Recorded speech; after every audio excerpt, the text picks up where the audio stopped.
Welcome in, Ute fans, to a morning edition of the KSL Sports Front Page and the Crimson Corner podcast. I'm your host and Utes insider Trevor Allen, and we are doing the rounds with the new Utah basketball coaching staff, and we are wrapping it up after we've already talked to Craig Smith, Eric Peterson, and DeMarlo Slocum. Now, the newest addition to Craig Smith's staff, we go to Tim Morris. Tim, good morning. Morning. So just tell us, kind of walk us through the process of how you got to Utah from Cincinnati. Well, we had a little bit of a rough ending to our situation there, but I was named interim head coach and was going through the process of helping with the transition there, and was interviewed for the head spot there, and but also during that time Craig and I had some mutual friends, and we got to know each other a little bit, and we saw eye to eye on a whole lot of stuff. And there was just chemistry and how he saw the game, how he saw running the program, some of my connections and ties out here, Midwest, down South. And we just decided to take the plunge. So had a few conversations, and I had a few other options I was choosing in between, but the combination of Craig, his history, how he does things, the Utah program, the city, university, it was too good to pass up. So decided to come back out west and be a Runnin Ute. So how's the last, week and a half or 2 weeks been for you since you've arrived on campus and on this coaching staff? Oh, it's been seamless.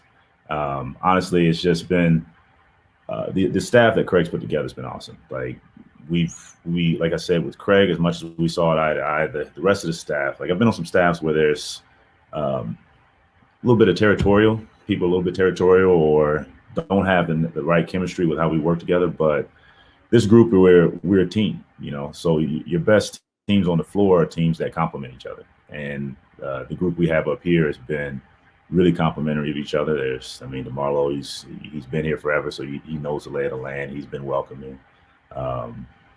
Eric's been awesome. He knows Craig so well, and just being able to come in and hit the ground running, get to know what we need, get to know the staff, get to really get out in the recruiting trail, trying to complete this roster. And only piece I'm missing is getting on the floor with the guys, and that's one of the things I love to do. So we'll start that back up in June. I got here right on the last day of workouts, so I didn't get a chance to really get to work with the guys, but really looking forward to that part too. Digs are also pretty nice too, right? Oh, ridiculous. I've seen a list that ranks as number 5. I want to see the other 4. So digs are great. So by the way, for fans tuning in right now, you guys can leave your guys' questions, comments, welcome him to Salt Lake City, and we'll definitely get to him as we go along here over the next 20 minutes or so. I want to talk about a player who's already transferred into the program that you actually coached over the last year, and that is Gabe Madsen. While he didn't play many games at Cincy, you have had a chance to work with him and coach him. Just talk about what he brings to Utah and who he is on and off the floor. Oh, I love Gabe. Gabe's my guy. We got to know each other a little bit, obviously, from working with him for a year. And at Cincinnati, my responsibilities was all of the perimeter player skill development. So on the court, I got to spend a lot of time with him working out. Like, we do practice, and then we have 3-4 times a week where we do some one-on-one stuff. So got to spend a lot of time with him. He can really shoot the ball, but that's not all he is on the court. He's got some. Even in high school, I saw him go for 40. Where he's reckless has a negative connotation, but not for him. When he's playing free-flowing basketball, he can score in all different types of ways: deep range, getting in the paint, finishing, playing off the dribble. So no, he'll be a lot of fun. You'll see that hair flowing, and then he's really getting it going. And from a personal standpoint, you don't meet a higher character dude. Like, Gabe's just salt of the earth, really, really cares about people, great teammate, good person. We got a good one in Gabe. Now, I know that there's a lot going on, and you're trying to acclimate to being on the staff. You mentioned that you worked with the perimeter players when you were at Cincinnati. Is Right. that going to be the case here?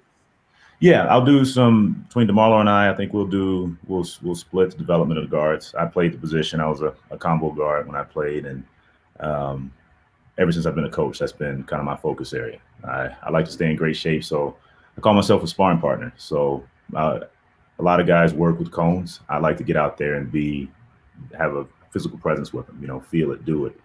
One of the things I believe in is you stay connected. As we get older as coaches, you can lose your separation. The players stay the same age. We get older, but you gotta keep that feeling of what it's like to be in the fire.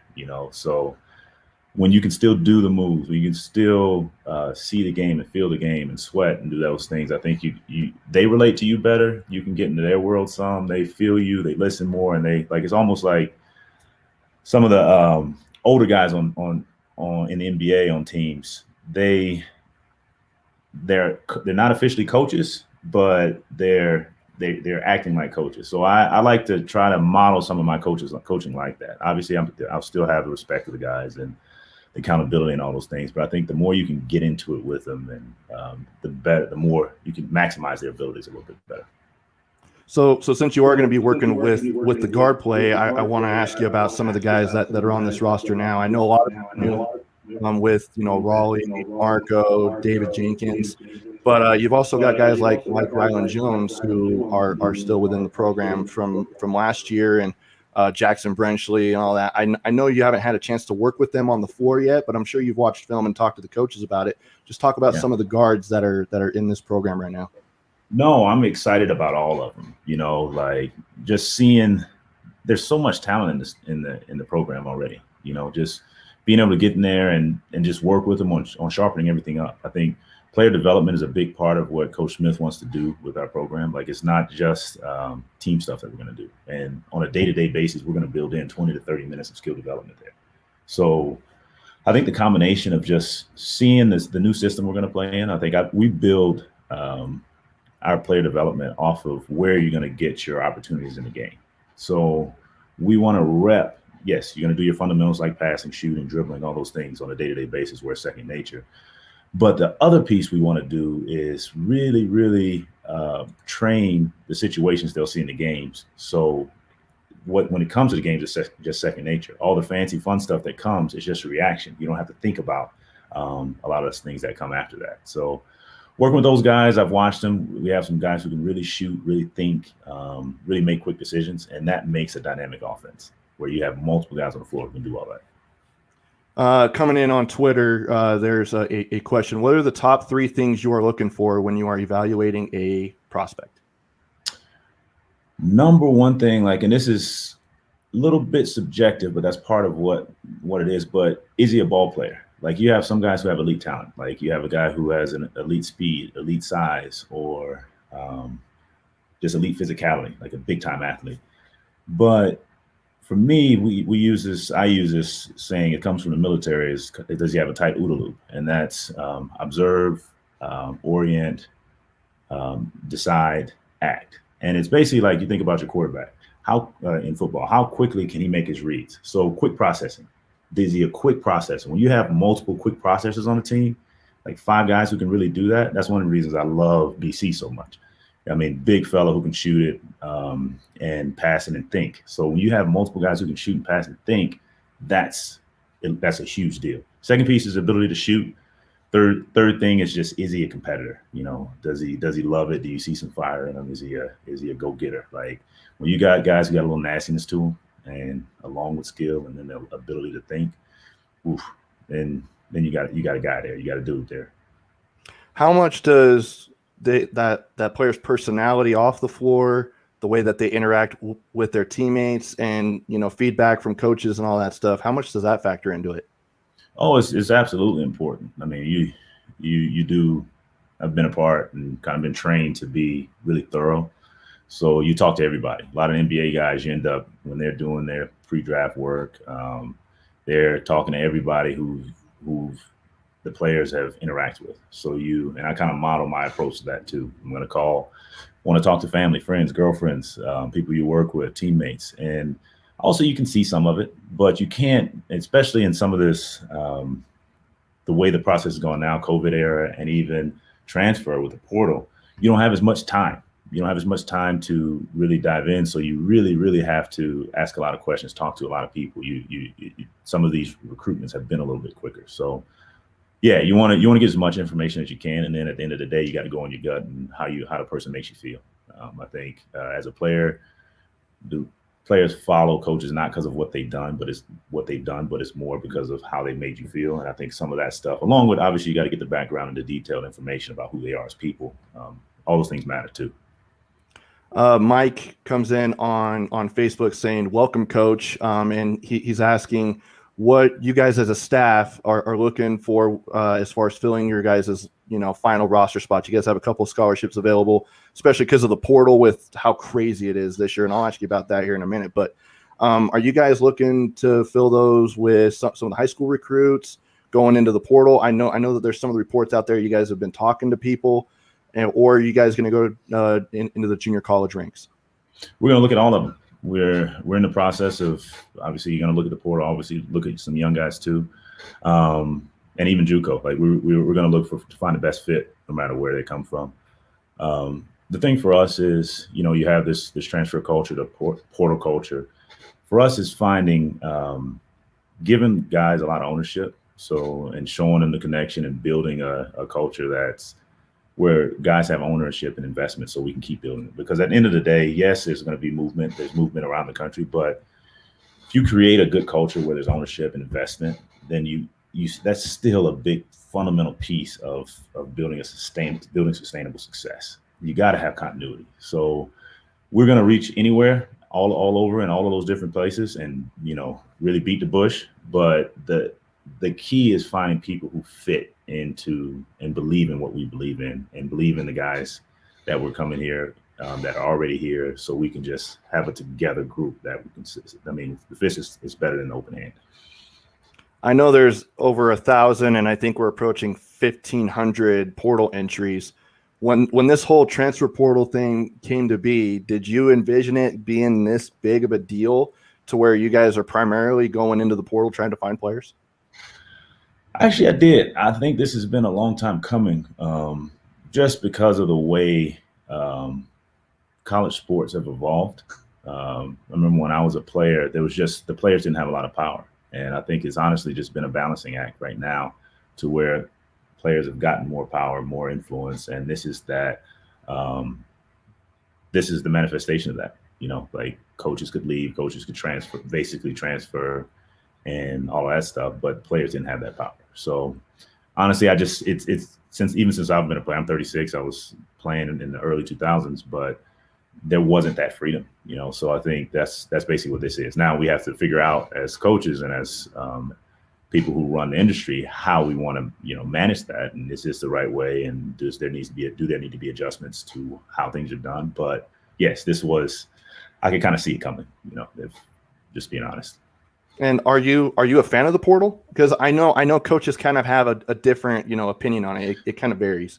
I don't know yet. It's too early. Like, this is the first year I'm just in it, trying to, get the lay of the land. I do fundamentally believe that like players do deserve some freedom, but I also think that there's going to be some tweaks. There's tweaks to everything to look at, and we have to see how it actually ends up working. So Drew's still out for me. There you go. And then I actually had another question come in on Twitter. What areas of the country do you feel that you have the strongest connections as far as being out on to the recruiting trail? I'm kind of unique. I mean, I'm originally from Atlanta. I played at Stanford in Northern California, then went up to Pacific Northwest, built some relationships there, and spent the last 5 years as a coach in the Midwest. So I've developed relationships all over there. For me, it's been, recruited Indiana, recruited Ohio, recruited Illinois the last few years. Have some really strong talents down south from playing there, and then also California, Northern California, and Washington. So build relationships in other parts of the country, but those few states that I just mentioned are my strongest. But I think it's a big piece to be able to build relationships wherever you are and be able to connect with people wherever you are. And I actually told Craig this when we were going through the process. It's easier to sell gold than dirt. So when you're selling a place like Utah and you're a relationship person, you can really get some stuff done. Well, and also trying to climb up the coaching ranks where you're going smaller schools, and then now you're making it big time being in Power 6 basketball. But speaking of that, you mentioned you played at Stanford. The Pac-12 has kind of changed a little bit since then. What are your thoughts of the conference as it stands right now that you're going to be coaching in it? Oh, it's been there's been a lot of change. Added 2 schools since I've played in it. But the recent success, you can see it. I was excited about getting back out here. I think West Coast basketball is awesome. The Pac-12 was the highest performing conference in the tournament last year. And I think that's just a signs of where things are going. Great basketball culture all over the West, and I think it's going to be a great league, and I'm excited about being in it.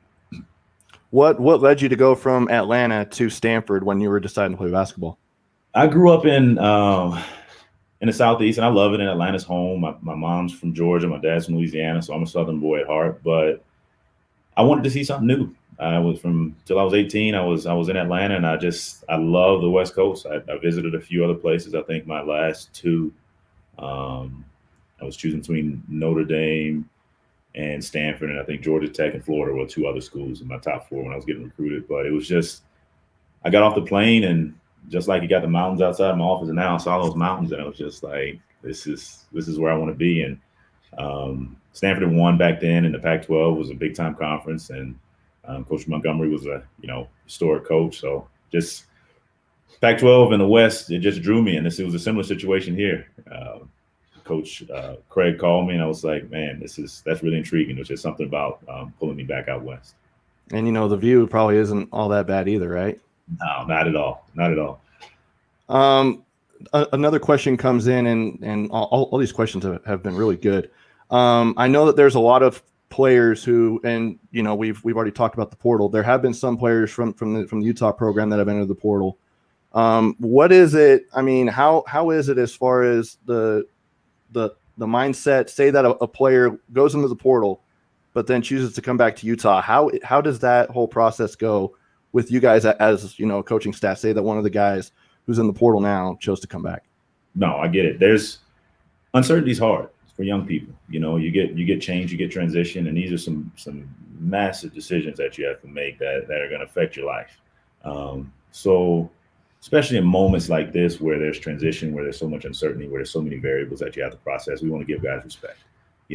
Obviously we want guys to be invested, and when they're here, fully invested in what we're doing and be a part of it and take ownership. So I think there's a balance between giving guys respect and freedom to make a decision, especially in significant moments like this when you have a coaching change and you're getting to know new people and you're getting to know us and all that. So I think we want to give respect, but we also, once you're here, you're here. You're here to be invested in what we're doing, invested in your teammates, invested in being a Utah Ute. So that's kind of the approach we've been taking. I know that you haven't had a chance to work out with players yet, but I know you've been talking to them and all of that stuff. What and I've actually asked this of Craig and all the other coaches I've had on this stream, and I'll ask you this: what should Utah fans expect from the Runnin Utes this season? I think a group that's really going to fight, really going to fight, be tenacious, be really solid defensively, going to play with a lot of freedom offensively. And I think we're going to be a together group, a group that's going to be sharp and disciplined, but we're going to go together and we're going to really fight and compete every day. Something that you just mentioned was, playing more freely on offense. What are some of the pros and cons of doing that as opposed to a more structured offense? Well, I think that goes down to your philosophy. I think at its essence, basketball is a free-flowing game. And that's where somebody asked me earlier about the recruiting question. What do you look for? If you don't have guys that can think and make quick decisions and quick processes, you can't play with freedom. You have to control it from the coaches, because you have to have a structured system, because then you'll turn it over, or you won't get you won't be efficient offensively because there'll be too many mistakes. But if you train during practice the guys how to make decisions, how to put them in such scenarios as opposed to rigid structured things, then if you train it, then once it gets to the games, then you're making reactions and the guys' natural talents and can come out. Because at the bottom, the core of this whole thing is basketball, you don't know where the defense is going to be every time. You can't predict every single scenario. So when you have guys multiple who can think and play and read, then that increases your ceiling. Your ability to really score it and become a dynamic offense goes through the roof.